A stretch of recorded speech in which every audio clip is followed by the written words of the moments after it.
जय ज्योति चितज्योत हो, जय जय मां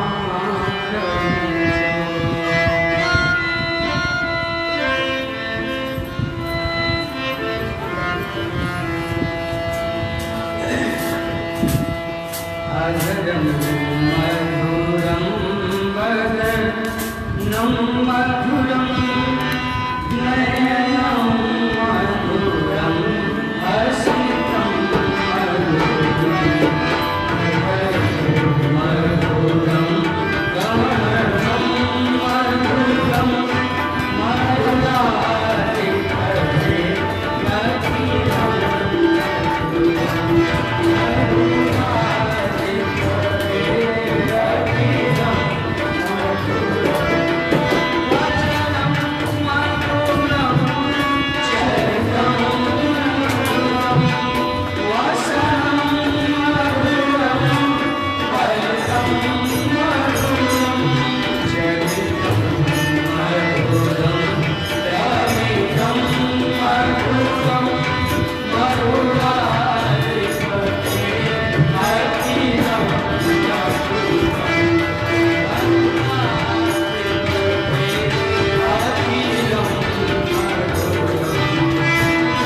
महाराज की जय। श्री परीक्षित जी महाराज की जय। ओम नमः पार्वती पतये।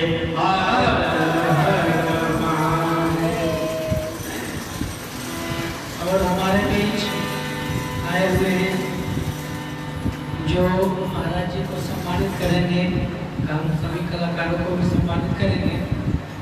ये हरिओम ज्योतिष आप देखिए, हमने बहुत बड़ा बड़ा बैनर लगा हुआ, होर्डिंग लगा हुआ रहता है स्टेशन के बाहर।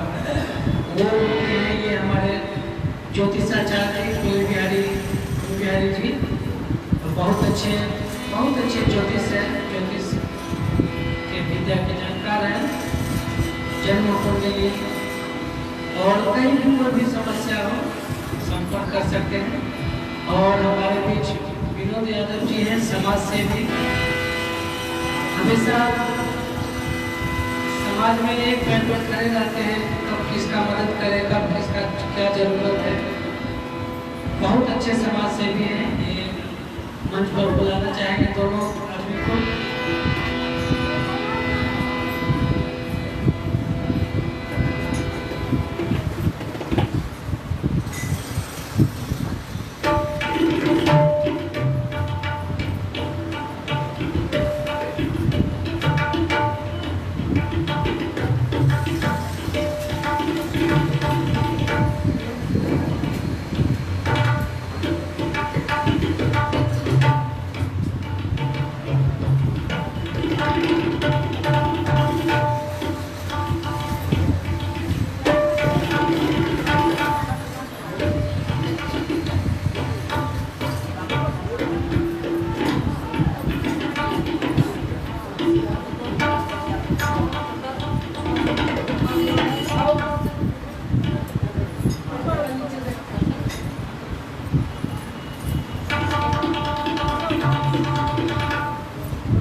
श्री भागवत भगवान की जय।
ऐसा व्यवस्था, देखिए समाज में बहुत ऐसा चीज है जो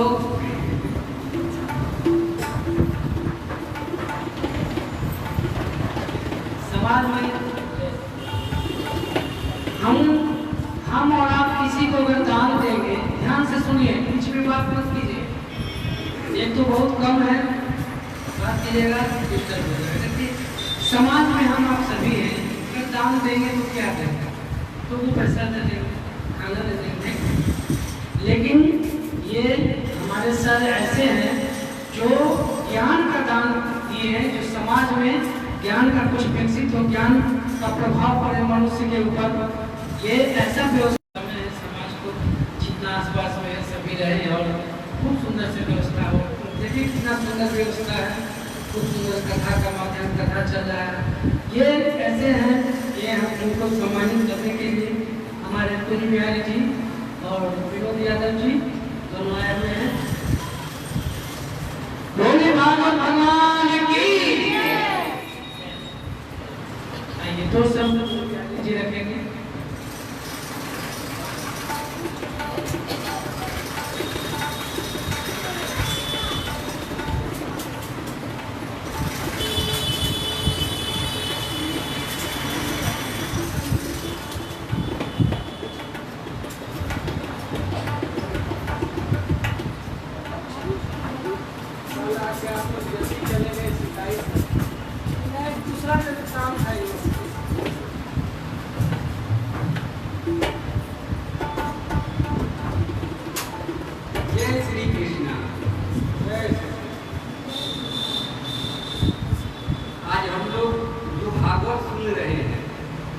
साक्षात कन्हैया ही यहाँ समझिए कि आया हुआ है।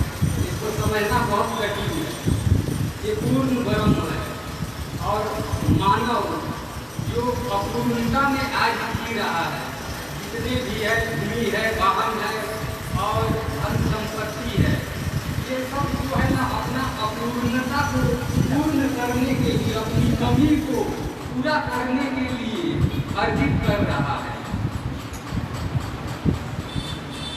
ये भगवान की कथा है, ये बहुत ही मतलब सुंदर कथा है। ऐसा जो है ना जब पुण्य का उदय होता है हम लोगों के जीवन में, बहुत काल से जब भक्ति हम लोग करते हैं तब भगवान जो है ना कभी कभी हम लोगों को अवसर देते हैं ये भगवान की कथा को सुनने का।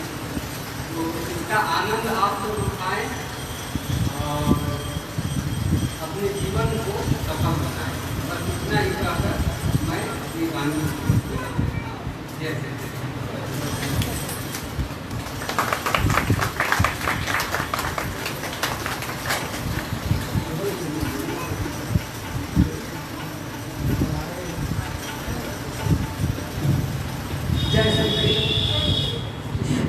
श्रावण मास के पवित्र महीने में मैं सबसे पहले मैं अपने महाराज हार्दिक स्वागत करता हूँ और मैं अपने कलाकार जी को और मैं बधाई देना चाहता हूँ। इस महामारी के दौरान जो हमारे प्रधानाचार्य जी ने जो एक कदम उठाया, भागवत कथा का आह्वान, इन्होंने महामारी को मुक्त करने के लिए जो भगवत कथा का जो उठाए, मैं इसको लिए मैं स्वागत के पात्र है और अभिनंदन चाहता हूँ। बहुत अच्छा कार्य है। तो कल इस रास्ते से मैं गुजर रहा था, आज कुछ काम से तो इसी रास्ते से हम तो आवाज आपको मिला तो हम गाड़ी को रोके और गाड़ी को रोककर हम ब्रेक करेंगे तो आए तब देखे कि हमारे महाराज जी हम बैठे हुए हैं, बहुत पसंद हुए और 5 मिनट बैठे और फिर हमारे खान का फिर हम तुरंत आए तो हमारे कल हम चले गए और कथा को सुने। पहले से जानकारी नहीं था नहीं तो मैं सुनी यहाँ पर और महाराज जी का जहाँ भी उनका कथा होता है तो मैं सुनने के लिए मैं वहाँ पर अवश्य समय निकाल कर जाता हूँ। और ये महाराज जी का मैं बहुत उत्साहित के साथ मैं जो अपना जो कथा वाचन करते हैं, बहुत दूर दूर दराज से लोग इनके कथा सुनने के लिए आते हैं और मैं भी वहाँ पर जाकर पुण्य का भागी साबित करता हूँ। तो इसके लिए मैं अपने प्रधानाचार्य को बहुत बहुत बधाई देना चाहता हूँ कि ऐसे सब कम से कम आप जब आपको समय मिले, जब आपको छुट्टी मिले, ऐसे सब ये कथा वाचन कराते रहिए और हम लोग आपका साथ हैं। और मैं महाराज जी भी आप समय देंगे, जब जब महाराज जी को याद करेंगे आप महाराज जी आपको समय देंगे। और इस महामारी में मैं भगवान श्री कृष्ण से मैं दुआ मांगता हूँ इस महामारी को मुक्त कर दे ताकि बड़े पैमाने पर ये भागवत कथा हो। आप यही भी बात पर मैं पैमाने को जान करता हूँ। जय हिंद, जय झारखंड, जय भारत, जय श्री कृष्ण।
श्री बालकृष्ण शिलाल की बालमयी कृति मूर्ति श्रीमद् भागवत महापुराण कथा के अनन्य रसिया श्री हनुमान जी महाराज,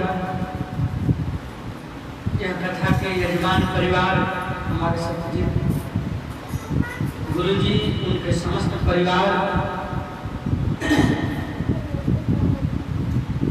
संगीत के टोली में बड़े भैया मुकेश जी, बोलू भैया, श्रद्धामयी, दयामयी, करुणामयी, वात्सल्यमयी सभी माताएं बहनें, छोटे छोटे बालक बालिकाएं, अतिथि रूप में पधारे हमारे साहेबगंज विधानसभा क्षेत्र के जाने माने समाज सेवी नेता हमारे मामा जी श्री विनोद यादव जी, हमारे दूसरे एक मामा जी कुंज बिहारी, जो कि लखनऊ से बहुत सुंदर ज्योतिष का पूरा विद्या लेकर के, जो वेद का विद्या है, धर्म की विद्या है, शास्त्र की विद्या है, विद्वत पढ़ाई किए हैं, उसका गहन अध्ययन करके समाज में उसका सहयोग देते हैं, सबका कुंडली और नाम और ये सब राशि बनाते हैं। उनका भी बहुत बहुत स्वागत है। आइए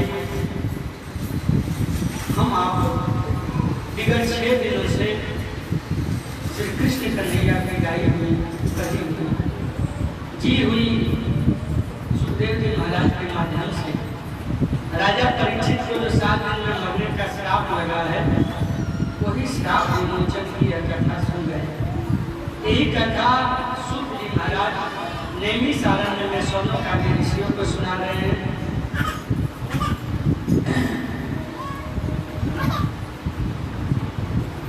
जीवन बहुत अनमोल है और बड़े बड़े पुण्यों का प्रतिफल है। ये मानव कन छोटे मोटे पुण्य से नहीं मिला। बहुजन्म समर्जिते न सत्संगम, उसमें भी मनुष्य को कई जन्मों का पुण्य जब एकत्रित होता है, तब जाकर के सत्संग सुनने का या हरि कथा सुनने का, बैठने का अवसर मिलता है।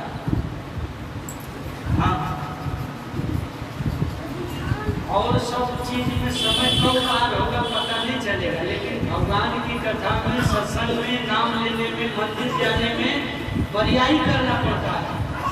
हाँ, मन को बरियाई नहीं करिएगा, मन सुधरने वाला नहीं। सत्संग में सहज गति नहीं होती।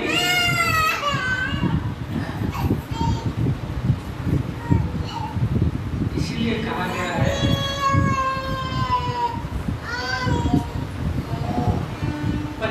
परीक्षित का यही प्रश्न था कि जल्दी मरने वाले को क्या करना चाहिए, मौत क्या है, मौत कहते किसको है, वही प्रश्न का।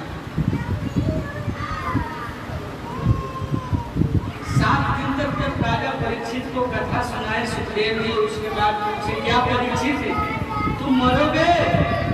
परीक्षित ने कहा हम पैदा नहीं हुए हैं तो मरेंगे कहाँ? उससे पहले तो ज्ञान नहीं था आत्मा अमर है। उसके पहले शरीर में बंधे थे कि मेरा अपमान हो जाता है, कोई मेरा सम्मान कर देता है, कोई गाली दे देता है। वो बोले मान अपमान अहंकार को होता है, ये शरीर को होता है। इस शरीर को पंडित जी बोलो, यादव जी बोलो, वर्मा जी बोलो, शर्मा जी बोलो, लेकिन शरीर का 3 गति है।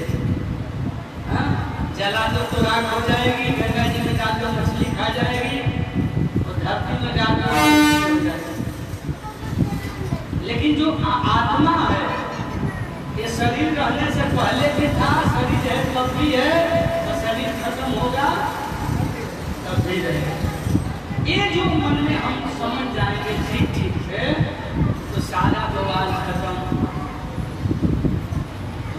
जैसे बादल बरसता है, बरसने के बाद जल बनता है, फिर समुद्र में पानी चला गया, फिर वही भाप बन के आकाश में जाता है, पुनः बादल बनता है, पुनः। अच्छा, कोई पत्थर को सुने हैं पूछते हुए कि मौत क्या चीज है? कोई निर्जीव चीज को कभी सुने? हम लोग जुड़ गए हैं शरीर से, इसलिए हम लोग ये बात पूछते हैं, बाकी मौत से डरने की बात नहीं है। ऐसा संसार में कुछ भी नहीं है, जो बना है वो नहीं बिगड़ेगा, जो बना है उसको मिटना ही है, ये अचल सत्य है। परीक्षित इस बात को समझ गए, उनको मुक्ति मिल गया। हम आए हैं कर्म करने, अपना धर्म निभाने, जो भी अच्छा कुछ करना है तो कर लो, नहीं तो फिर कान्हे पर राम नाम सत्य तो होना ही है, उसको कोई रोकने वाला।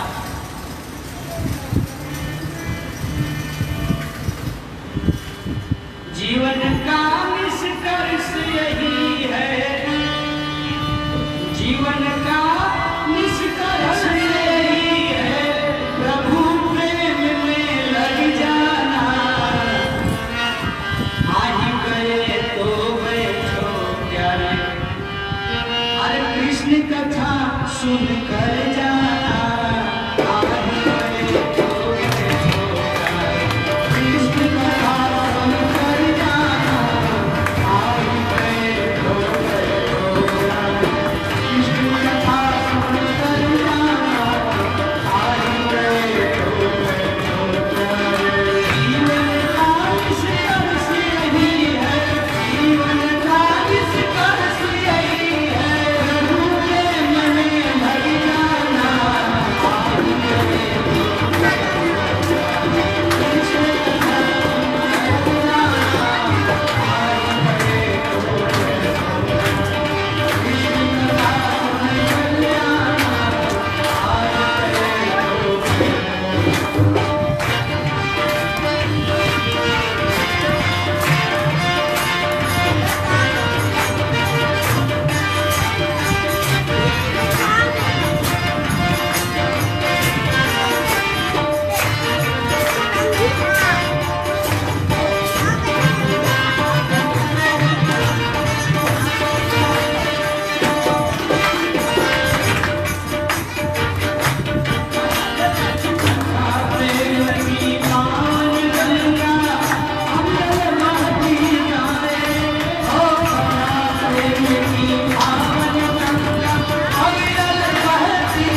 मेहंदी लगा दो, मुझे श्याम सुंदर का दुल्हन बना।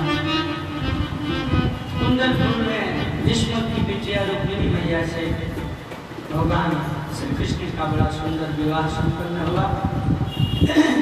सब लोग गदगद हुए।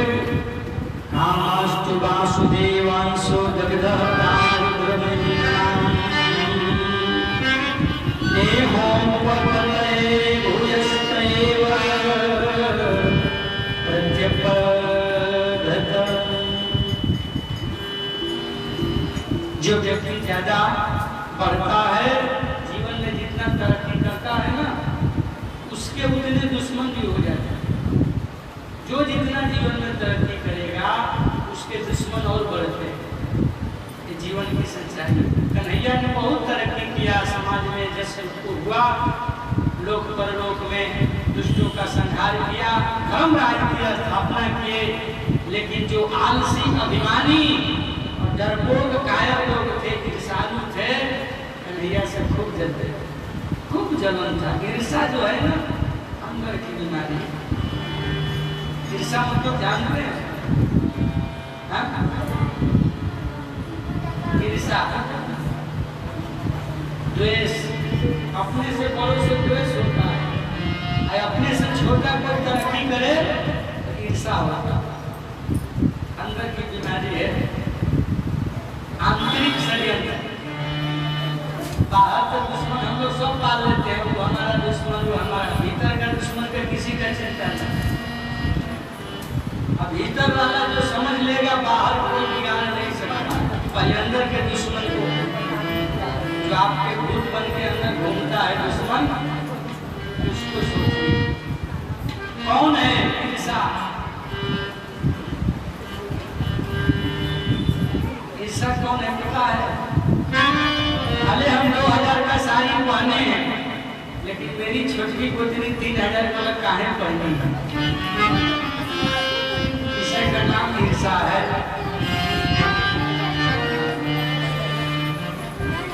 कंचन गजना सहज है, सहज क्रिया का ने प्रमाण बड़ाई ईर्ष्या दुर्लभ गजना ने।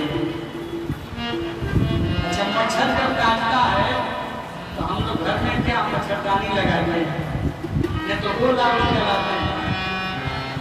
और कौन है? बहुत है ना।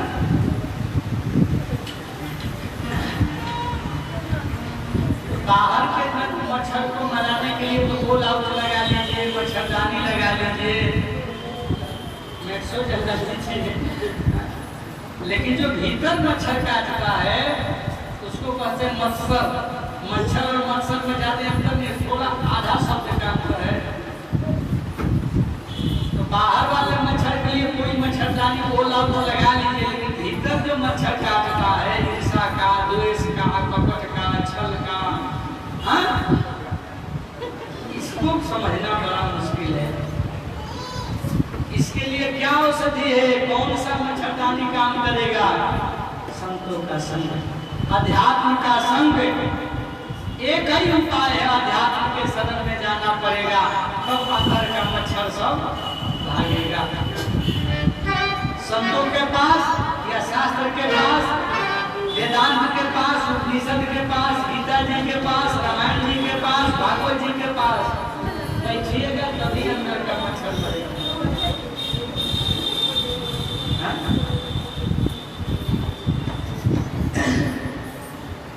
तो दुख में तड़पो मती, सुख में भूलो मती, प्राण जाए मगर नाम भूलो मती। मुरली वाले को मन से रिझाते चलो, कृष्ण गोविंद गोपाल गाते चलो। प्रत्येक परिस्थिति में भगवान का हम लोग नाम का सहारा ले। कन्हैया के जीवन में कितना कष्ट है। हम लोग तो अपने घर में जन्म लेते हैं, अस्पताल में जन्म लेते हैं। भगवान का समय देखिए, जेल में ही जन्म लेना पड़ता। हम लोग जेल जाने के नाम पर सब डर जाता है जेल में, लेकिन उनका जन्म ही कहाँ बोलिए, माता पिता का सुख नहीं मिला। चाचा के घर में, दोस्त के घर में जाके जो है दूध पीना पड़ा। जन्म को कोई दिया, दूध कोई पिलाया पाला, कोई। 8 दिन में बीता तक पुतना मौसी आ गई मारने के लिए। कितना कष्ट सहे, जीवन भर कन्हैया समाज के लिए, देश के लिए लड़ते रह गए और कष्ट सहते, लेकिन कभी उनके चेहरे पर दुख का चिन्ह दिखाई नहीं दिया। हमेशा हंसते रहे, प्रत्येक परिस्थिति में आत्मा के साथ रहे कन्हैया। इसलिए कष्ट को मन पर छा जाने दीजिएगा तो वही बोझ बन जाएगा। मन पर छाने मत, है तो है, उसको उतना जानबूझ के मत मन पर काबू होने दीजिए, उसको जगह दीजिएगा उतने और आपको टेंशन में डालेगा। जो भी हो, है तो है, हम तो आत्मा है। कन्हैया उसी अवस्था में निज स्वरूप में जीते हैं। जो अपने स्वरूप में जीता है, सहज स्वरूप में उसका जग जाता है, फिर उसकी संसार का बंधन उसको हिला नहीं पाता है। ये तो संसार का क्रम है। प्रारब्ध में सुख दुख आप चाहकर भी नहीं ला पाइएगा। आपका प्रारब्ध में होगा तो आपको सुख मिलना ही मिलना है। दुख भी, नरक भी, स्वर्ग भी, सब ये कर्मों का खेल है। इसलिए उसका चिंता नहीं करना, मिले कि नहीं मिले चेष्टा नहीं, सहज रहिए। अपने आप जो आना जाना होगा आते जाते रहे। हम तो कर्म पथ पर चलने वाले, फल की आशा बिल्कुल नहीं। शंकर भगवान का क्या स्वरूप है, बस अपना सहज रहते हैं। शंकर सहज स्वरूप समारा, शंकर सहज स्वरूप समारा, लागी समाधि अभंगय पार।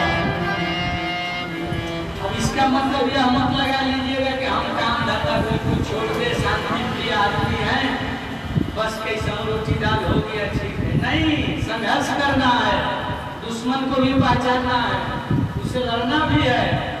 कन्हैया जीवन भर दुश्मनों को संघार किए, लड़े। कर्म पथ से भागना नहीं है, कायर नहीं बनना है, वीर बनना है। अपने धर्म के प्रति, अपने कर्तव्य के प्रति, अपना जो कर्तव्य है उससे पीछे नहीं भागना। ये नहीं कि बस कथा सुन के का तो आप कमजोर बन गए हो, कोई गालियों दे के चल गए तो चुप है। अरे भाई, अनुचित है तो विरोध करो। धर्म का मतलब अन्याय का विरोध करना। कन्हैया पूरी कथा कहे, लेकिन महाभारत में उन्होंने कराया। क्यों? कि जितना दुष्ट लोग है सबका संहार हो, धर्म राज्य की स्थापना हो, जीवन भर राक्षसों का संहार करते रहे। इसलिए जितना कूड़ा कचरा है सब साफ हो, साफ होना चाहिए। अर्जुन को क्या कहे? जो हो रहा है अच्छा हो रहा है, जो होगा वो भी अच्छा होगा, जो हो गया। अब आप एक मन घर में बैठे बैठे सोचिएगा कोई एक थप्पड़ मार दिया, अच्छा हो गया, आगे फिर आकर के जमीन कब्जा कर लेगा, जो होगा सो अच्छे होगा। ऐसा उसका अर्थ थोड़े। कन्हैया उपदेश कहाँ दे रहे हैं? रथ पर बैठे हैं, बिल्कुल युद्ध के मैदान में, दोनों तरफ से तड़ाकड़ बाण चल रहा है। उस घोर युद्ध में कन्हैया कह रहे हैं कि मार इनको, तुम खड़ा मत रहो, जो हो रहा है अच्छा, अगर तुम्हारा कर्तव्य है तुम लड़ो, भागो मत यहाँ से, कायर मत बनो। अर्जुन वीर बन। अरे मेरे चाचा है, फूफा है, हमारे दादा हैं, सब अपने हैं, किसको मान चलाए? कन्हैया ने कहा धर्म जिसके साथ हो वही अपना है, जो अधर्म है कितना नजदीक हो वो पाप ही है, उसको खत्म करो। अपना वही जो धार्मिक है। स्वार्थी बन जाओगे, भाई भतीजा में लग जाओगे, तब तुम सही न्याय नहीं कर पाओगे। हाँ, इस बात को ध्यान रखिए, गीता का उपदेश रखिए। कृष्ण को समझना है तो गीता जरूर पढ़िए जीवन में एक बार। 18 अध्याय का गीता, 700 श्लोक का गीता, पूरा जीवन का रहस्य है। एक बार जरूर पढ़िए। अब पढ़ने का मतलब क्या? समझ के पढ़ना। नहीं समझ आता है तो अपने से जो जानते हैं उनको साथ लेकर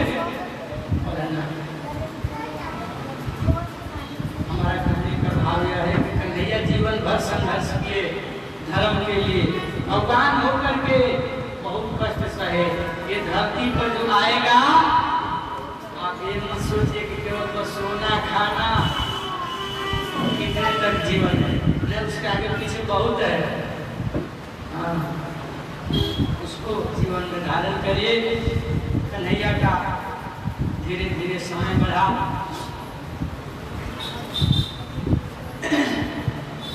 कल एक विवाह का हमने चर्चा किया, उनसे प्रबंध नाम का पुत्र पैदा। एक और पुत्र हुआ था शाम। शाम कैसे भगवान शंकर और पार्वती दोनों का, शंकर जी करे कि हम कन्हैया के यहाँ बेटा बन के जाएंगे, तो पार्वती करे कि हम बेटी बन के जाएंगे। दोनों ने मिल करके कहा चलो दोनों चलते हैं। दोनों मिल गए तो शाम हो गई।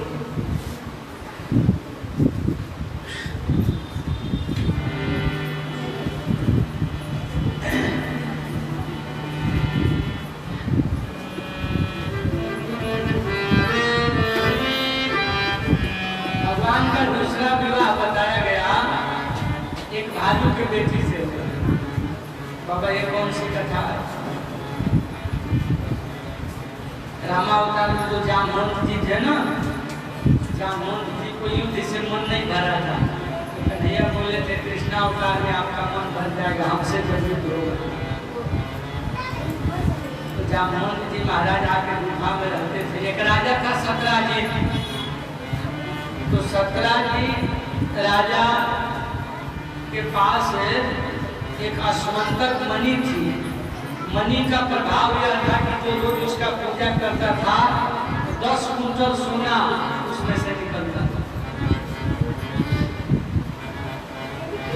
सुधर्मा नाम का एक व्यक्ति जो है उस मणि को चुरा लिया। सतराजीत ने कन्हैया पर आरोप लगा दिया कि मेरा मणि कन्हैया चुरा लिया।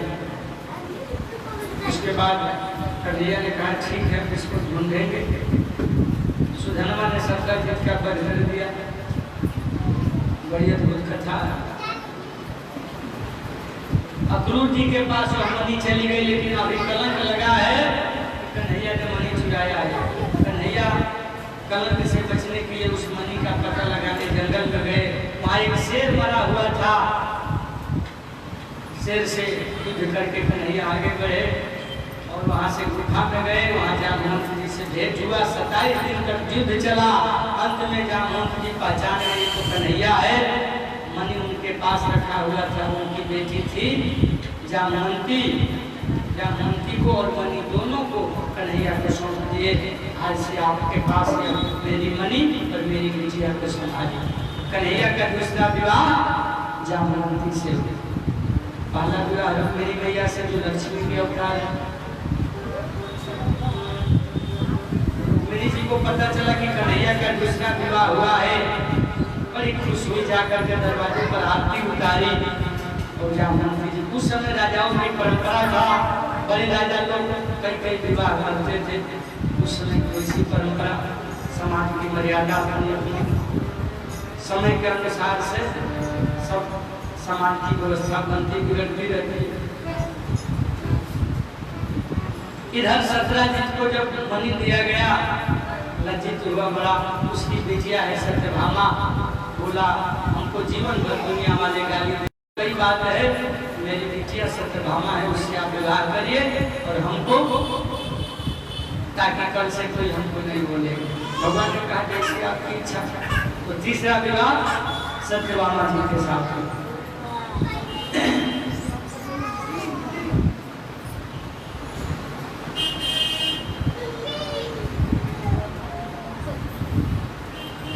चौथ का चंद्रमा कन्हैया देख लिए थे, इसलिए उनको कलंक लगा था। उस कलंक से मणि चुराने का भगवान ने कलंक दूर किया। इधर चौथा विवाह कन्हैया का एक बार घूमते घूमते कन्हैया दिल्ली आए। इसका नाम है इंद्रप्रस्थ। जमुना पार गए। एक कन्या जो है ध्यान लगा करके समाधि लगाई थी। अर्जुन जी ने पूछा क्यों समाधि लगाई हो? बोले कि हमको कृष्ण कन्हैया से विवाह करना, इसीलिए समाधि लगा और जो जी मंत्र पढ़ दिया वही कन्हैया से विवाह करा। उसका नाम था कालिंदी। देखिए हमारे हिंदू धर्म में 8 तरह के विवाह माने गए हैं। कितना? 8। आज तो विदेशी कल्चर ऐसा हो गया है कि बिना विवाह का ही लोग रह रहे हैं, विवाह भी नहीं करना, लिव इन रिलेशनशिप, विदेशी कल्चर। 8 विवाह कौन कौन? पहला है ब्रह्म विवाह। ब्रह्म विवाह जो विधि विधान से ब्राह्मण देवता और यज्ञ कुंड करके से इसको करते हैं। दूसरा है गंधर्व विवाह। गंधर्व विवाह का मतलब होता है लड़का लड़की राजी तो क्या करे, काजी। इसको कहते हैं गंधर्व विवाह। मंदिर में जाके, कोर्ट में जाकर कहीं कर लिए, ये हुआ। तीसरा विवाह है पैशाच विवाह। पैशाच विवाह क्यों भैया? बात हुई किसी और से, बारात लेके कोई और आया, शादी कोई और किया। जैसे रुक्मिणी जी शिशुपाल बारात लेके गया था, कन्हैया आकर के शादी की, वो भी पैशाच विवाह। उसके बाद राक्षस विवाह, हाँ, उसके बाद प्रेम विवाह, सब ऐसे ही करके है। इस तरह से कन्हैया का एक और राजा थे, 7 बैल था उनके पास। बोले जो 7 बैलों को एक बार में नाच देगा उसी से हम अपनी बिटिया का विवाह करेंगे। मतलब पहले के सब लोग वीर जो होते थे, जिनमें गुण होता था, तेज होता था, बल होता था, उसी को बिटिया लोग दिया करते थे। ये नहीं कि गाजर मूली बांध दिया, नहीं, सब कुछ देख लेंगे। भले एक ही राजा के पास 50 बिटिया है, 50 कन्या है या 50 पत्नियां हैं, फिर भी उसी को दिया ही जाएगा जो उसमें गुण है, बल है, शील है, रूप है। ये परंपरा है। कन्हैया ने लीला रचा, एक ही बार में 7 बैलों को नाच दिया, तो उसके बाद कन्हैया का विवाह उस भद्रा से हुआ। इस तरह से कुल मिला के आज विवाह हो गए। उसके बाद एक राजा था, उसका नाम था भौमासुर। भौमासुर राजा कन्हैया रासलीला रचाए है तो बोला हम भी किसी से कम है क्या? वो भी गांव समाज की हजारों औरतों को जबरदस्ती उठा करके किसी की बेटी को, किसी की कन्या को ले जा करके जेल में बंद कर देता। बोला 20,000 टूट जाएगी तब सबसे एक बार में विवाह करना। कन्हैया को उसका सूचना दिया गया है, कन्हैया किसी तरह हम लोग का धर्म बचाओ, इज्जत बचाओ। कन्हैया ने जाकर के भौमासुर का, मूल राक्षस का उद्धार किया, सभी को वहां से छुड़ाया। वो लोग पहले अब हम लोग कहाँ जाएंगे, घर जाएंगे, माता पिता भी स्वीकार नहीं करेंगे, चरित्र पर दाग लग चुका है। कन्हैया ने कहा हम राजा हैं, चलो मेरे राज्य में सब लोग रहना, मेरा नारी निकेतन में रहना, उनको कोई परेशानी नहीं होगा। सबने कहा परमात्मा आप उनको स्वीकार करिए, सबके पति तो आप ही हैं। तो मैंने भगवान ने उनको रक्षा का, सुरक्षा का वचन दे करके सबको स्वीकार किया। समझने का मूल बात यह है, कन्हैया का मूल रूप से एक ही विवाह रुक्मिणी जी के साथ ही मानना चाहिए, और सब विवाह लीला का रूप में है। चरित्र को सुंदर सजाने बजाने के लिए संतों ने गाया कहा है। इसका अर्थ अभी न समझे कि नहीं हुआ था, हुआ था, लेकिन भगवान है मुरलीधर का लीला, कब वो मुरली बजा दे और कब गिरधर उठा ले, उनकी सब लीला। लेकिन लोक मर्यादा में, आध्यात्मिक अर्थ में उन सब विवाहों का अलग अर्थ है, बड़ी गूढ़ अर्थ है। तो वो 16,108 कौन है, सब मन की व्यथा और जीवन से जुड़ी हुई बातें उसमें ऋषियों ने कहा है। उन सब विषयों में हम लोग जाएंगे तो समय का अभाव है, इसलिए उन सभी प्रसंगों को प्रणाम करते हुए हम आप आगे बढ़े।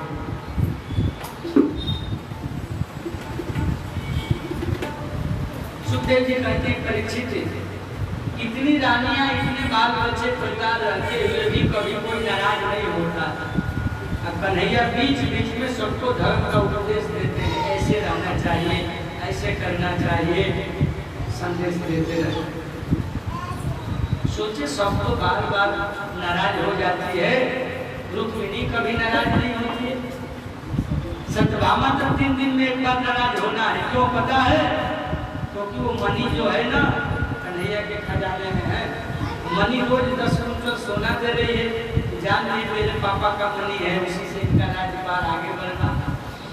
तो बात बात में नाराज हो जाती है, लेकिन रुक्मिणी आज तक नाराज नहीं हुई। एक दिन कन्हैया सोचे आज इसको नाराज करना ही, लगे मजाक करने कन्हैया।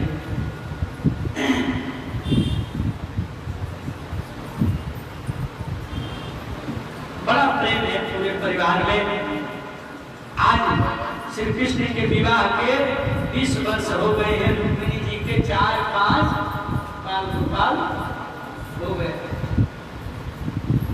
लेकिन रुक्मिणी के चेहरे पर श्री कृष्ण ने कभी क्रोध बोलिए आप लोग कवर करती हो दिन भर में, बैलेंस अगर मोबाइल का खत्म हुआ तो तुरंत जल्दी भराइए।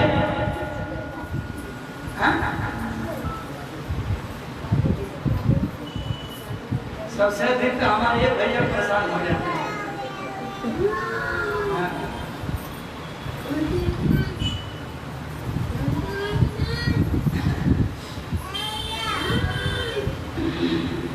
सुखदेव जी कहते हैं राजन, दरबार से लेकर महाराज तक, संतरी से लेकर महामंत्री तक सब लोग एक ही बात कहते हैं, हमारी रुक्मिणी जैसी मालकिन दुनिया में कहीं नहीं है। मालकिन हो तो रुक्मिणी जैसी, जिसके चेहरे पर आज तक हम लोगों ने क्रोध नहीं देखा। सबको प्रेम से मिलती है, सबसे प्रेम से बात करती है, नहीं तो समस्त पत्नियां रुचती ही रहती है रुक्मिणी जी को छोड़।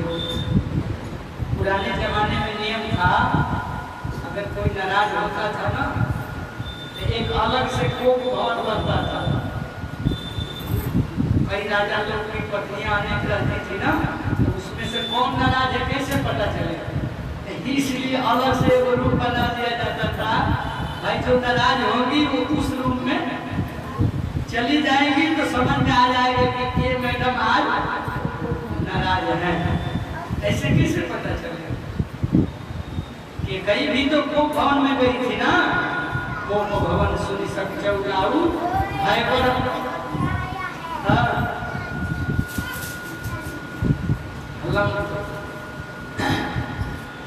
कोप भवन सुनी सब चौलाऊ भय बस अगर हो पर ही ना पाओ कोप भवन। अब यहाँ समझने की बात यह है कि जहाँ कलह होता है, क्रोध होता है, रोज झगड़ा जिस घर में होता है वो भवन बनाना नहीं पड़ता है, वही घर को भवन बन जाता है। घर में भक्ति भावना नहीं होगा, पूजा पाठ नहीं होगा, धर्म नहीं होगा तो झगड़ा जरूर होगा। घर में अध्यात्म को लाइए तभी घर में शांति रहेगी। घर में टीवी या मोबाइल या सीरियल रहेगा तो झगड़ा तो होगा, क्योंकि वही देखोगी वही करने का नकल अभ्यास करोगे। समझ रहे हैं? अध्यात्म में जो नहीं जाएगा झगड़ा होना ही होना। इसलिए ऋषियों ने कहा, संतों ने कहा कि एक ही उपाय है जीव को सुख के लिए, अध्यात्म में। तो जिस घर में झगड़ा होगा तो भवन बनाना नहीं पड़ेगा, वही घर कोप भवन हो जाएगा। सत्यभामा जी तो बात बात में रुकती हैं, तो रुक्मिणी जी नहीं रुकती। कन्हैया सोचे आज इनको रुझाना ही है, आज इनको नाराज कर देना है। आज रुक्मिणी जी महल में शांत भाव से बैठी है, भगवान को पंखा झल रही है। भगवान जी बैठे हैं, रुक्मिणी अपना पंखा हिला रहे हैं। मेरे गोविंद ने रुक्मिणी को देखा, रुक्मिणी बोली भगवान आप आज उदास क्यों हैं? कन्हैया बोला कोई खास बात नहीं, कोई बात तो जरूर है, आपके चेहरे पर ये उदासी। कन्हैया ने मुंह लटका कर बैठ गए। रुक्मिणी पूछने लगी आप उदास क्यों हैं, क्या कारण है? नहीं कोई बात नहीं, बस ऐसे नहीं, हमसे कोई गलती हो गई है, बताइए ना क्या होगा, कोई गलती तो हुई है बताइए। कृष्ण बोले एक गलती हो तो बताएं, गलती पर गलती, गलती पर गलती, गलती पर गलती करते जा रही हो, कितना गलती बता। रुक्मिणी बोली क्या गलती हुई बताओ ना। मेरे प्रभु ने रुक्मिणी जी से कहा क्या क्या गलती हुई। राजपुत्री विपसता भूतलोको कपालभूतिने महाभावे श्रीमद्रूपो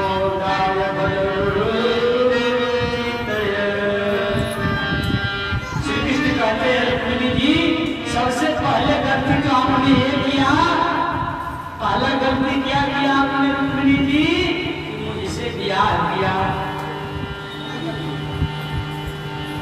कन्हैया ने क्या कहा, पहला गलती रुक्मिणी आपने ये किया कि हमसे प्रेम विवाह किया। आप ही ने चिट्ठी बना के लिखी थी कि यहाँ आइएगा मंदिर में, यहाँ से भगा ले जाइएगा, तो हम आए थे।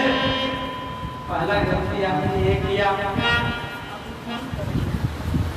अरे इतने बड़े बड़े राजकुमारों को छोड़ करके इस गंवार ग्वालिया से आपने विवाह कर लिया, जो गायों के पीछे चलता रहता गंवार। आपने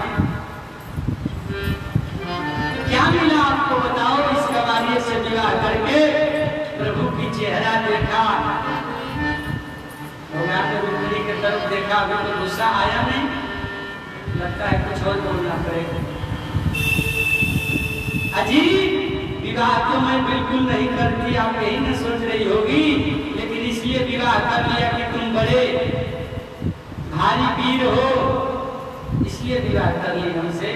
ऐसा भी नहीं है, हम बहुत वीर नहीं है, अगर वीर रहते तो हमको रण छोड़ रहा है, माखन चोर, चित चोर, हाँ कपड़ा चोर, कौन कौन लोग कहते हैं, हम वीर भी नहीं है। तुम गलत जगह आ गई हो। फिर भी रुक्मिणी की तरफ कन्हैया ने देखा, फिर भी गुस्सा भी नहीं हुआ। सोचे अब क्या बोले, अभी तो क्रोध आया नहीं। रुक्मिणी जी ने कोई जवाब नहीं दिया। प्रभु ने कहा तुम कहोगी मैं ब्याह बिल्कुल नहीं करती, लेकिन इसलिए विवाह किया क्योंकि देवकी नंदन हो। नहीं यहाँ भी गड़बड़ है, न बाप का पता है न माई का पता। कोई कहता है यशोदा नंदन, कोई कहता है नंद नंदन, कोई कहता है वसुदेव नंदन, कोई कहता है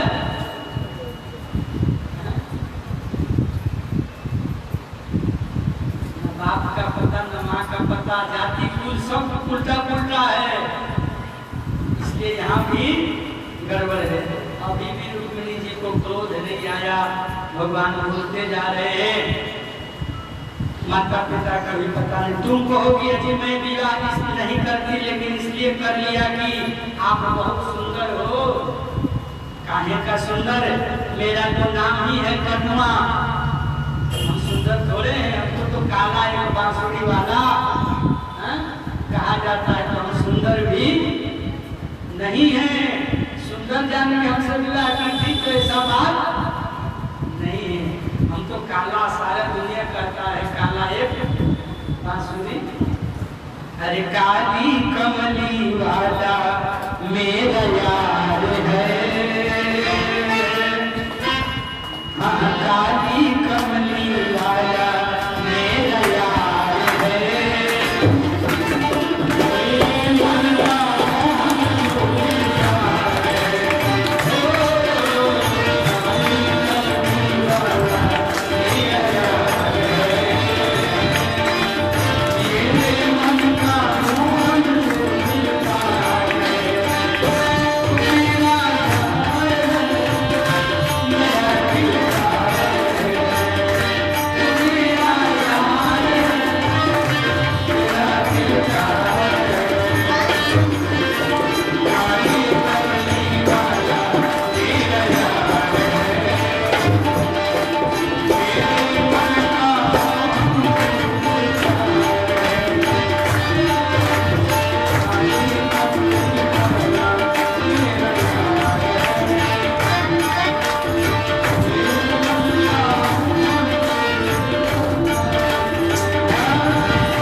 किया तो और ज्यादा काला हो गए। इतनी बात कहने के बाद भी रुक्मिणी जी को क्रोध नहीं आया। अब लगा अब क्या बोलना चाहिए। तुम कहोगी कि मैं विवाह बिल्कुल नहीं करती, लेकिन इसलिए कर लिया कि आपकी बड़ाई सुनी थी। कृष्ण बोले मेरा गुण कौन गाता है, जिसको रहने का मकान नहीं है, साधु महात्मा जिनको कहीं रहने का नहीं, खाने का नहीं, बस राम राम हमारा गुण वही लोग गाते हैं। वही लोग आके तुम्हारे सामने बड़ाई कर दिए तो तुम मान गई। रघुपति राघव राजा राम पतित पावन झांझ बजाते हैं, कीर्तन करते हैं, वही लोग तेरा गुण गा दिए, तुम रिझ गई। रिझ करके हमसे विवाह कर ली, यहाँ भी गड़बड़ है, इसलिए मुझ में कोई गुण नहीं है। और इतना बोलते बोलते कन्हैया ने कहा सुनो रुक्मिणी, अभी भी कुछ बिगड़ा नहीं है। तुम चाहो तो हमको छोड़ के शिशुपाल से विवाह कर लो। तो इतना बोलना था कि रुक्मिणी जी को अचानक बेहोशी आ गई, मूर्छा आ गया। पंखा झल रही थी, कन्हैया 2 हाथ किए थे, 4 हाथ कर लिए, 2 हाथ से रुक्मिणी को उठाया, 2 हाथ से पंखा झलने लगे, जंग छिड़कने लगे। 10 मिनट 20 मिनट बीता, तब जाके धीरे धीरे रुक्मिणी जी को होश आया। लेकिन इतनी बात सुनकर के मूर्छित हो जाने के बाद कन्हैया बहुत तरह से कहने लगे आप इतना जल्दी क्यों बेहोश हो गई। कहने लगी रुक्मिणी जी हाथ जोड़ करके श्री कृष्ण की बातों का जवाब दिया तो सुनने लायक है। क्या जवाब दिया? रुक्मिणी जी ने कहा आपने गलत कुछ नहीं कहा, आपने तो ये कहा कि मेरा तुम्हारा मेल नहीं है, तुमने ब्याह किया बिल्कुल ठीक कह दिया आपने कि मेरा और आपका मेल कहाँ तो प्रकृति से आबद्ध है। इस प्रकृति में रहने वाली एक मैं साधारण नारी और कहाँ पुराण पुरुषोत्तम परमात्मा, आपसे मेल हमारा कहाँ हो सकता है। ये तो कृपा करके आपने मुझको अपना लिया, ये मेरा सौभाग्य है। रुक्मिणी जी ने कहा दूसरी बात आपने कहा कि मेरे माता पिता का पता नहीं, तुमने विवाह क्यों किया। मैं पूछती हूँ आपके माता पिता होते भी हैं क्या? परमात्मा का कोई माता पिता होता है? जो पूरी दुनिया का पापा तो आप हो, आपके पापा कौन होंगे? इसलिए जगत के पिता, जगत के गुरु, जगत के आधीश्वर केवल आप हो गोपाल, आपको तो कोई माता पिता नहीं होते। इसमें मेरा क्या दोष है? आपने तीसरी बात कही कि बड़े बड़े राजाओं के डर से मैं डरपोक हूँ, इसलिए समुद्र में रहता हूँ। सरकार, जिस हृदय में अविद्या, अस्मिता, राग, द्वेष, क्रोध, शत्रु ऐसे खतरनाक दुश्मन जिसके हृदय में बैठे रहते हैं, वहाँ आत्मा रूपी समुद्र में ही आप वास करते हैं। आत्मा रूपी समुद्र, उसी में आत्मा भी है। और दुश्मन कौन कौन? काम, क्रोध, लोभ, मोह, मद, ईर्षा, ये सब दुश्मन भी अगल बगल घेरे हुए। चौथी बात आपने कहा कि मैं काला हूँ, तुमने हमसे विवाह क्यों किया? रुक्मिणी बोली महाराज काले हो तो कमाल करते हो, गोरे होते तो भगवान जाने क्या करते। यदि नंदलाला तुम होते लली तो गले कट जाते हजारन के। अरे लाला, तू लाला हो तो ये हाल है, अगर लाली रहते तो करोड़ों का गला कट जाता। रुक्मिणी जी ने कहा और आपने कहा कि संत हमारा बड़ाई करते हैं, गुणगान करते हैं, उनकी बात में तुम आ गई।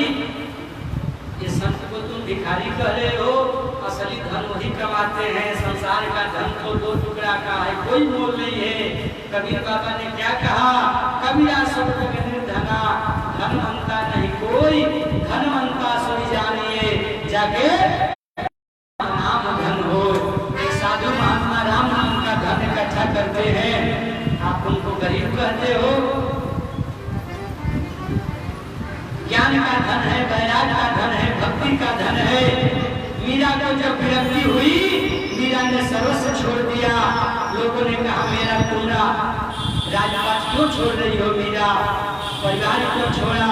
मीरा बोली किसी को रत्न मिल जाता है ना तो कोई कांच का टुकड़ा के फेर में नहीं रहता है, तो हमको तो रत्न मिल गया है। आयो जी मैंने उतना बड़ा रत्न मिल गया कि कंकर पत्थर संसार का लोग पति पत्नी बेटा ये जंजाल गोगाल ठीक है व्यवहार निभाएंगे, लेकिन असली रत्न तो राम नाम है, परमात्मा है, आत्मा है, ईश्वर है। आयो जी मैंने राम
चला।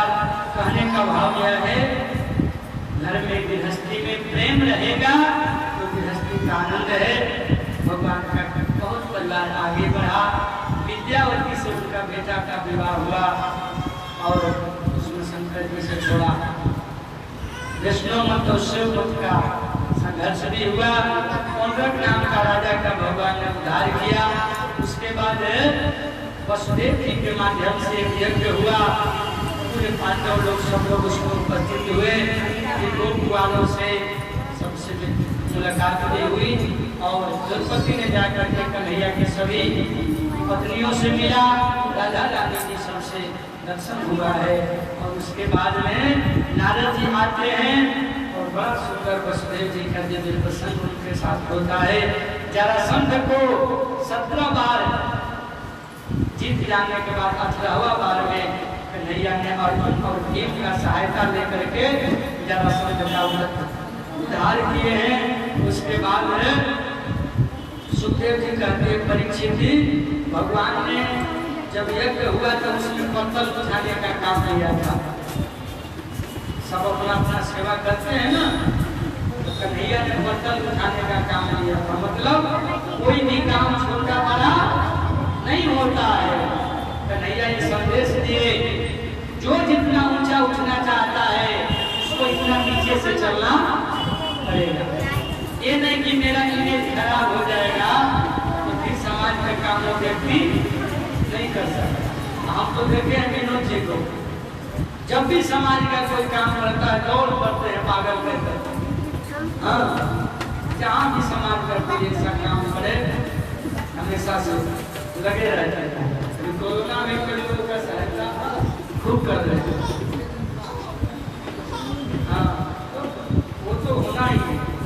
जो भगवान के प्रेमी होते हैं, ईश्वर में धर्म में समाज में लगते हैं, दुनिया उसको पागल करने लगती है क्योंकि दुनिया के काम पे नहीं रह जाता। दुनिया तब ठीक मानेगी जब उसके काम कर रही है। इतनी कथा गा करके सुखदेव जी ने परीक्षित से कहा और क्या सुनना चाहते हो? बोले कि कन्हैया का और आगे कुछ सुनाओ। बोले गरीब ब्राह्मण निष्कपट ब्राह्मण था, किसी की गुलामी नहीं किया, चाकरी नहीं किया, किसी के दरवाजे पर भीख नहीं मांगा। सत्संग भजन कथा से जो श्रद्धा से लोग दे देते थे संतुष्ट रहता था। कभी किसी के सामने हाथ नहीं पसारा, बहुत स्वाभिमानी व्यक्ति था। घर में 7-7 बच्चे हैं, 8-8 दिन तक चूल्हा नहीं जलता है, पत्नी सुशीला परेशान है, लेकिन प्रारब्ध जान करके, कर्म लिखा जान करके शांति से रोज भगवान के भजन में सुदामा जी लगे रहते। कई दिन प्रयास के बाद पत्नी ने क्या कहा कि सुने हैं आपके द्वारिकाधीश मित्र हैं। बोले मित्र नहीं, खास लंगोटिया यार है बचपन के, मिलने नहीं जाइएगा कभी। चलो जाएंगे, बस चल रहा है, ठीक है, कोई बात नहीं। सुदामा के जीवन में सबसे बड़ी बात यह है सज्जनों, संतुष्टि है। सबसे अनमोल बात को सुदामा को आकर्षित करती है भागवत जी के माध्यम से संतुष्टि, संतोष।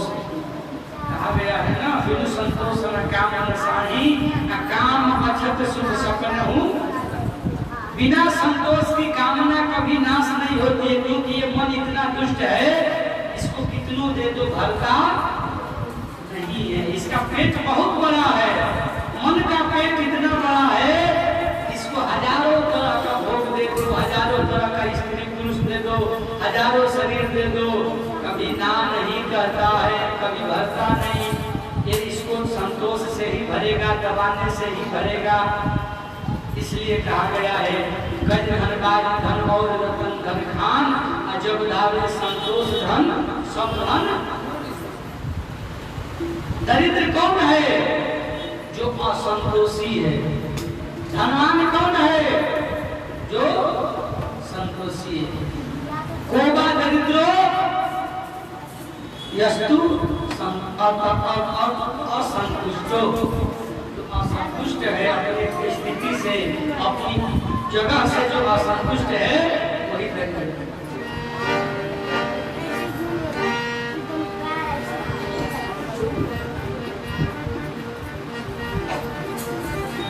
एक व्यक्ति के पास जीवन में सब कुछ था, लेकिन बहुत असंतोष था, क्योंकि मन उसका भरा नहीं। मन बिना गोविंद के नहीं भरेगा। मन को कुछ न कुछ चाहिए, मन कुछ न कुछ पकड़ेगा। मन को अगर मनमोहन को दे दीजिएगा तो फिर शांत हो जाएगा। इसलिए मन को मनमोहन से भर दीजिए। एक महात्मा जी रास्ता में जा रहे थे, एक बिना चलने वाला पैसा पड़ा था, उठा कर रख लिए कमंडल में। बोले कोई दरिद्र मिलेगा तो दे देंगे। हाँ, जा रहे थे, बहुत दिन बीत गया, उधर से एक राजा दूसरे राजा पर चढ़ाई कर दिया। हाँ, जैसे चीन कभी कभी खुदकता रहता, विस्तार राजनीति बनाया। अपना सब कुछ है, लेकिन फिर भी दूसरा का हक ले। वो राजा भी यही सोच करके दूसरे राजा पर चढ़ाई कर दिया। सामने से सैनिक आ रहे हैं, हट जाओ। सब लोग रास्ता छोड़ देते हैं, बड़े बड़े हाथी घोड़ा सैनिक सब चल पड़े हैं। लेकिन उसी में महात्मा जी जा रहे थे। अरे बाबा हटो हटो, रथ चढ़ जाएगा आपके शरीर पर। बोले क्यों?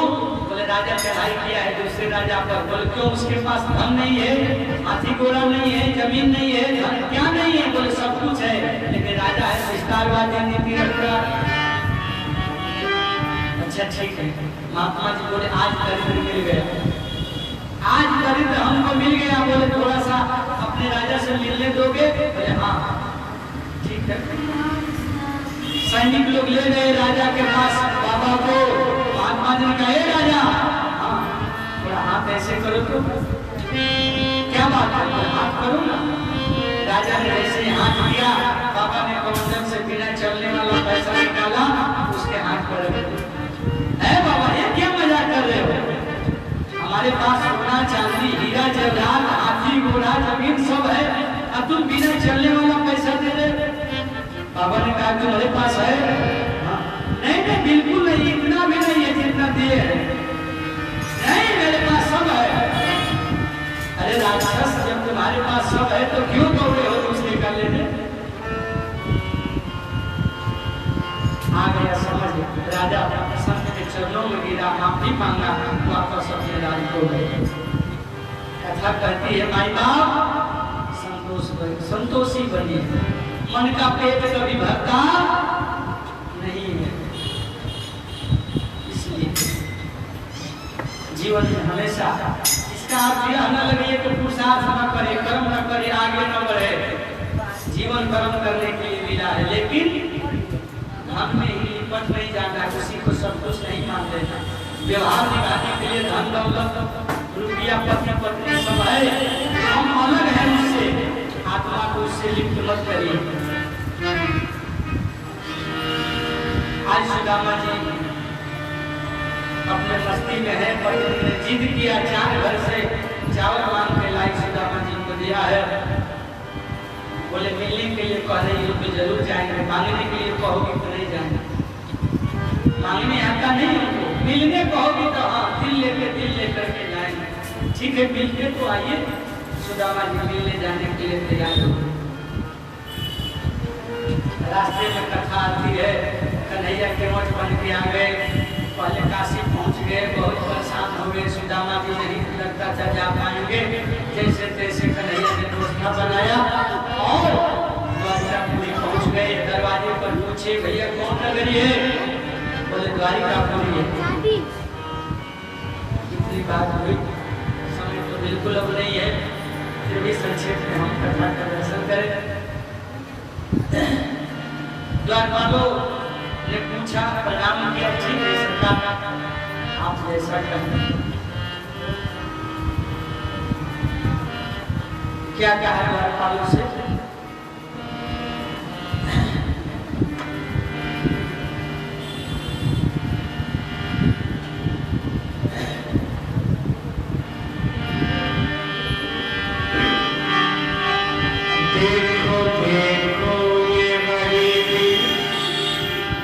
Yeah.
ये सब बातें कही द्वारपालों ने सुना और सीधे दरवाजे में प्रवेश किए।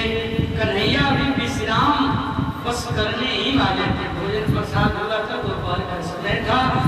अब जाकर के दरबार को लगा है,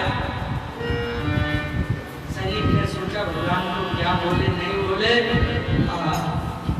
लेकिन विश्वास भी है कि कन्हैया के मित्र तो ऐसे ही होते हैं, ऐसे ही संत वैष्णव का कन्हैया मित्र है, जरूर कोई खास व्यक्ति है तो इतना विश्वास के साथ बोल रहा है। चलो जाकर के बच्चों बोलते हैं और जाकर के कन्हैया से बताए।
सिंहासन को ला करके बैठाए और बराबर में बैठा करके अपने आंसू से इतना रोई सुदामा को देख करके कन्हैया, क्या रे सुदामा, बड़े भैया मेरे पिता जैसा आप हैं, बचपन से हमको इतना प्रेम स्नेह दिए, लेकिन इतना स्वाभिमानी हो गया, सुख दुख में ही तो मित्र मित्र का साथ देता है, हम आपका सहायता किया सहायता किए। लेन देन से संसार चलता है, दुनिया स्वार्थ में है, लेकिन तुम्हारे जैसा व्यक्ति मैंने नहीं देखा। इतना टुक टुक जिंदगी बन गई, लेकिन तुमने आज तक हाथ नहीं पसारा, एक बार कहा भी नहीं कि हमको ये तकलीफ है। सच में तुम ब्राह्मण हो और वास्तव में कन्हैया स्वाभिमानी थे, चाहते तो किसी बड़े यूनिवर्सिटी के प्रोफेसर बन के रह सकते थे, लेकिन जानते थे इस कॉलेज में सब घटिया काम होता है, सब घटिया में से काम होता है, जो नहीं पढ़ाया जाता है वो लोग पढ़ाते हैं, शिक्षा व्यवस्था गड़बड़ है, राजनीति गड़बड़ है, सब गड़बड़ है। इस गड़बड़ी व्यवस्था में हमको काम नहीं करना, इसलिए चुपचाप एक तरफ। ऐसा नहीं था कि प्रतिभा नहीं था, विद्या नहीं था, गुण नहीं था, सब था, लेकिन समाज की व्यवस्था देख करके लूट में शामिल होना नहीं चाहते थे। सब लूट रहा है तो हम भी लूटेंगे, नहीं, हम अकेले मस्त दाल रोटी अपना वही मिले तो ये ठीक, ना मिले तो डबल ठीक। वाह सुदामा, कन्हैया ने नैनन के जल सो पग धोए, पानी परागों को हाथ छुओ नहीं, नैनन के सजदों, अपने आंखों के आंसुओं से दोनों चरणों को धोला। उसके बाद चना में बना करके ब्राह्मण देवता के माध्यम से सबको बांटा, और उसके बाद सब चर्चा हुई, मित्रता की बातें हुई। अरे भाभी जी ने कुछ हमारे लिए भेजा तो जरूर होगा। सुदामा जी अब शर्मा रहते थे, लोगों के बीच में कैसे मटा चीटा और चावल इनको कान के पास दबाए हुए हैं। कन्हैया ने कहा भैया ये क्या हुआ है, दर्द है क्या? निकालना नहीं चाह रहे थे। कन्हैया ने झट से उनके पोटली को ले लिया, निकाल करके कन्हैया ने कहा भैया मेरी भाभी जी चावल भेजिए। बोले हाँ। कन्हैया पाने लगे। एक ही बार में पूरा त्रिलोकी का राज्य दे दिया। दूसरे का लेकर के डालना चाह रहे थे, मैं पूरा संसार का धन वैभव सुदामा को दे रहा हूँ, तब तक रुक्मिणी जी ने हाथ पकड़ लिया। अरे महाराज कच्चा चावल है, खा लीजिएगा तो पेट खराब हो जाएगा। मन ही मन कहने लगे कि अगर सब कुछ सुदामा को दे दीजिएगा तो अपने कहाँ रहिएगा, बहुत दे दीजिए। भगवान ने दान किया है, जो चावल लाए हो वो अभी रख सकते हैं यहाँ।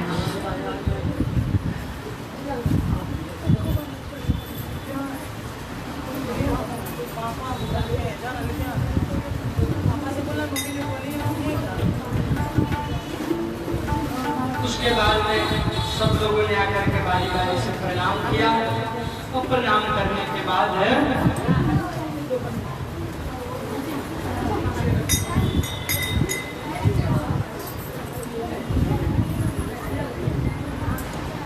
सब बड़ा